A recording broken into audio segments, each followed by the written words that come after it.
भरोसा मत करो सांसों की डोरी टूट जाती है, छतें महफूज रहती हैं हवेली टूट जाती है। किसी दिन प्यास के बारे में उससे पूछिए, जिसकी कुएं में बाल्टी होती है रस्सी टूट जाती है। आज रिजवान भाई हमारे बीच से अचानक चले गए। ये हम में से कोई नहीं जानता कि कल का सूरज किसने देखा है, कल सुबह तक कौन जिंदा रहे कौन ना रहे, ये किसी को कोई खबर नहीं है। और कितने ऐसे थे जो गुज़श्ता साल हमारे बीच थे और अब हमारे बीच नहीं रहे,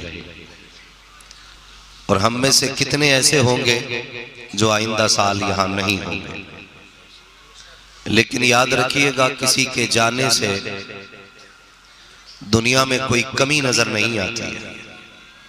एक जाता है दूसरा उसकी जगह ले लेता है, दूसरा जाता है तीसरा आ जाता है, तीसरा जाता है चौथा आ जाता है। ये कभी कोई ये ना समझे कि हम जाएंगे तो फिर हमारे बाद क्या होगा। तुम चले जाओगे, तुम्हारे जैसे और सैकड़ों तैयार हो जाएंगे। जिंदगी नाज न कर तेरा भरोसा क्या है, आदमी रेत की दीवार है रखा क्या है। भाई चलते फिरते मौतें हो रही हैं। थोड़ी देर पहले हम फोन पे बात करते हैं, फिर खबर आती है फला का इंतकाल हो गया, फिर हम कहते हैं यार अभी तो मेरी बात हुई थी। अचानक आज आपका ऐलान, कल मेरा ऐलान, परसों फिर किसी का ऐलान, यही ऐलान मस्जिदों से होते रहेंगे। जाकर के देखो जमीन खाली नहीं हो रही है और कब्रिस्तान भर नहीं रहे हैं। एक हद के अंदर लाखों कब्रें आ गई, लेकिन जमीन ने कभी ये नहीं कहा कि बस मेरी भूख पूरी हो गई है। ये तो हमारा रब बड़ा करीम है कि जो अच्छों को भी मिट्टी में छुपा देता है और नेकों को भी मिट्टी में छुपा देता है, वो किसी के राज खुलने नहीं देता है। आप कितने पाप करके जा रहे हैं ये सिर्फ अल्लाह जानता है। वो ये राज किसी को नहीं बताता कि मेरा बंदा जन्नती है कि जहन्नमी है। लेकिन हम भी अपनी सी थोड़ी कोशिश ऐसा करें कि जाते जाते हम पर किसी का कोई हक नहीं रहना चाहिए। ये सबसे ज्यादा जरूरी है कि हम कोशिश ये करें कि अपने जीते जी जो लोगों के हम पर हक हैं वो अदा कर जाएं। बहुत गौर से मेरी बात सुनिएगा, बहुत ज्यादा लंबी गुफ्तगू नहीं, तूफान नूह लाने से आखिर क्या फायदा। एक अश्क ही बहुत है अगर कुछ असर करे। भाई मोहम्मद आकिल साहब, नूर मोहम्मद साहब, इन लोगों की मोहब्बतें हैं, हमारी आपसे मुलाकात हो गई और खुदा करे ये मुलाकातें होती रहें। बहुत अच्छे लोग मुझे लगे, अल्लाह सलामत रखे सारे लोगों को। मेरी चंद बातें बहुत गौर से सुन लें। हमने ये देखा है कि जब बंदे को दफन कर दिया जाता है ना, तो कब्रिस्तान पे खड़े होकर बेटा कहता है कि जिस जिसका मेरे बाप पे हक था वो माफ कर दे या मुझसे ले ले, या फिर ये कहता है मेरे बाप ने किसी को तकलीफ दी थी, माफी मैं मांगता हूं।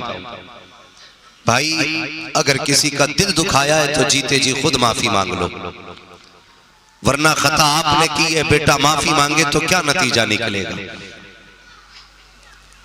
हम जमाने को दिखाने के लिए यह ऐलान कब्रिस्तान में खड़े होकर करते हैं, मेरे बाप ने किसी का लिया हो तो दे दिया जाएगा। मैं कहता हूं यार कितना तो ऐसा है कि जो लोगों को नहीं मालूम कि हमारा लिया है कि नहीं लिया, तो बेटे को कैसे पता चलेगा कि मेरे बाप पे ये था किसी का कि नहीं।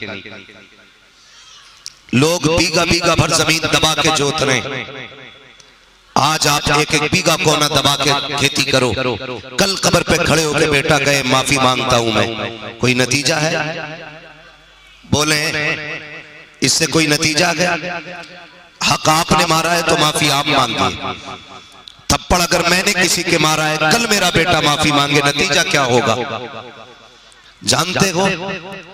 सबसे मुश्किल मरहला आखिरत में ये होना है, अगर किसी ने किसी बंदे का हक मार के दुनिया से कोई गया है तो खैरियत नहीं है। और अक्सर हम लोग ज्यादातर इसी गुनाह में गिरफ्तार हैं। कोई पड़ोसी का हक मार के बैठा है, कोई भाई का हक मार के बैठा है, कोई बहन का हक मार के बैठा है, कोई गरीब का हक मार के बैठा है, कोई हाकिम है तो मजलूम का हक मार के बैठा है। जब कयामत का दिन होगा अल्लाह मजलूम की आवाज इतनी तेज कर देगा कि जालिम अपनी कानों में उंगलियां डालेंगे और आवाज फिर भी उंगली पार करके कानों के पर्दों से टकराएगी। अहले महशर चीख के कहेंगे आज किसकी आवाज इतनी ऊंची है? तो फरिश्ते कहेंगे ये मजलूम है जिसकी दुनिया में कोई नहीं सुनता था, अल्लाह ने आज उसकी आवाज बुलंद कर दी है। आज हम ये सोचते हैं जिसे हम दबा लें, जिसे चाहे थपड़ा दें, जिसे चाहे साइड कर दें, हमारे सामने कौन आ सकता है? याद रखिएगा मौलाए कायनात मौला अली ने फरमाया था, ताकतवर से डरना या मत डरना, लेकिन कमजोर से हमेशा डरते रहना। कमजोर से हमेशा डरते रहना। किसी ने कहा था या अली कमजोर क्या कर लेगा? ताकतवर के पास पावर है, बदला ले सकता है, कमजोर क्या करेगा? हजरत अली ने फरमाया था जब ताकतवर बदला लेता है अपनी औकात के हिसाब से लेता है, लेकिन अगर कमजोर को सताया जाता है उसकी आह अर्श इलाही से टकराती है और वो अपना बदला खुद नहीं लेता है बल्कि उसका बदला परवरदिगार लिया करता है। लेकिन होता क्या है? आज सारी मुसीबतें कमजोर पे तोड़ी जा रही है। बुरा ना मानिएगा, ये कड़वी सच्चाई है और हमारा समाज इतना जालिम हो चुका है हम किसी पर रहम करने तैयार नहीं। ठेकेदार भी हैं हम, जमींदार भी हैं हम, प्रधान भी हैं हम, लेकिन बताओ तो सही किस प्रधान के घर से कितने यतीमों के चूल्हे जलते? मुझे बताए किस जमींदार के घर से किस बेवा के घर का खर्च चलता है? हम इतनी देर के लिए प्रधान होते हैं जितनी देर बेटे के सर पे सेहरा बनता है, उतनी देर के लिए जमींदार होते हैं जितनी देर बेटे के निकाह में आतिशबाजी होती है, उतनी देर के लिए दौलत वाले होते हैं जब तक रंडियां नचाई जाती है, उतनी देर के लिए पैसे वाले होते हैं जब बेटे की शादी पे डीजे बजाया जाता है। उस वक्त दौलत कहाँ चली जाती है? जब गरीब एक एक लुकमे के लिए तरसता है। उस वक्त अमीरी कहाँ चली जाती है? जब यतीमों के बदन पर चादर नहीं होती है। उस वक्त अमीरी कहाँ चली जाती है? जब बेवा के सर पे कोई पर्दे वाला दुपट्टा नहीं होता है। और यार अमीर वो नहीं होता है जब बेटे की शादी में लाखों में आग लगा दे। अमीर वो होता है जिसके पड़ोस में कोई गरीब भूखा नहीं सोना चाहिए। सुभान अल्लाह, सुभान अल्लाह। बाबा हम अमीर भी हैं, पैसे वाले भी हैं, लेकिन फिर भी गरीब को हम तसल्ली नहीं दे सकते। बुरा मत मानना, ये कड़वी बातें जो मैं कह के जा रहा हूं। आप मेरे अपने हो, मेरी तकरीर तबे यार को बेचैन करती है, सबब क्या है? वही कहता हूं जो दिल पर गुजरती है। पैसा सबके पास है, लेकिन खुदा की कसम जानते हो, सुने जरा तवज्जो करें, इंसान को मरते वक्त तीन चीजों की फिक्र होती है। कितनी चीजों की? सारे बोले कितनी? ये जो लोग नहीं बोल रहे क्या मरना नहीं है? मरना है ना सबको, इससे इनकार तो नहीं किसी को। कितनी चीजों की फिक्र होती है? तीन चीजों की फिक्र होती है। नंबर एक, मैंने जो दौलत कमाई इसका क्या होगा। नंबर दो, मेरे बाद मेरे बच्चों का क्या होगा। नंबर तीन, कब्र में जाने के बाद मेरा क्या होगा। ये तीन फिक्रें होती हैं। मैंने जो दौलत कमाई, ये बिल्डिंग बनाई, ये इमारतें, ये जमीनें, इनको कौन इस्तेमाल करेगा? मैं इनके मजे नहीं ले पाया। नंबर दो, मेरे बच्चों को कौन देखेगा। नंबर तीन, मेरा क्या होगा। ये तीन फिक्रें होती हैं। और गौर से सुनिएगा, मैंने तो यहां तक बुजुर्गों को फरमाते सुना है, बुजुर्गों को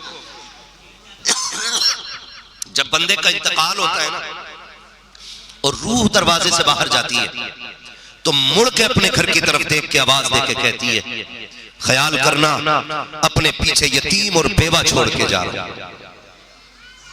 अपने पीछे यतीम और बेवा छोड़ के जा रहा हूं।